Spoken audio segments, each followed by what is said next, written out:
Hi guys, nandito na nga tayo sa gilid ng ilog kung saan tayo magpapalamig at magpahangin-hangin. By the way, isa nga pala akong vlogger dito sa Taiwan, isang factory worker na matagal na kung saan ay wala pa din. Dito nga pala sa ilog na to ay isang flood control or may flood control na magkakatabi-tabi. Maganda yung flood control dito. So, dito muna tayo magpalamig-lamig, magpahangin-hangin at magandang panahon ngayon sa araw na ito mga guys. At titignan nyo naman yung ilog at wala nang kabaso-basura, kundi mga nakalagay ay may mga sadyang linagay mga bato o kaya tinatawag na bricks.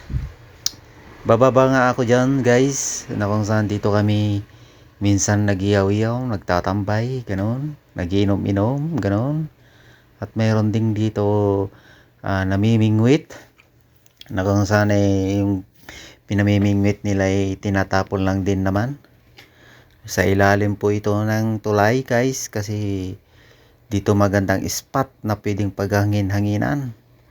Lalo na kung summer, pwede ka rin matulog dito at magtambay-tambay ng buong gabi kung wala kayong pasok kinabukasan. Ganun lang naman ang ginagawa namin minsan dito sa ilog na ito.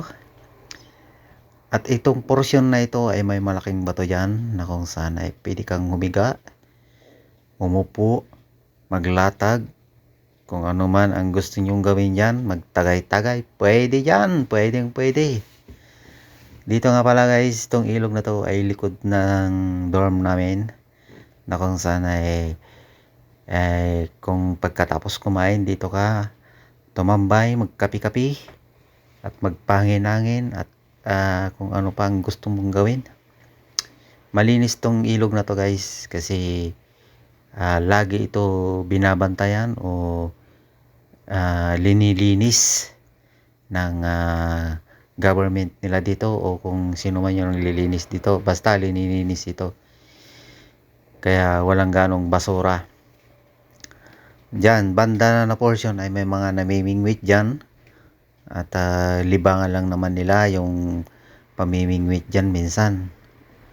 Itinatapon lang din naman nila yung isda na nahuli nila, kasi bawal po kunin, bawal kainin, kasi hindi maganda yung kalidad ng isda dyan.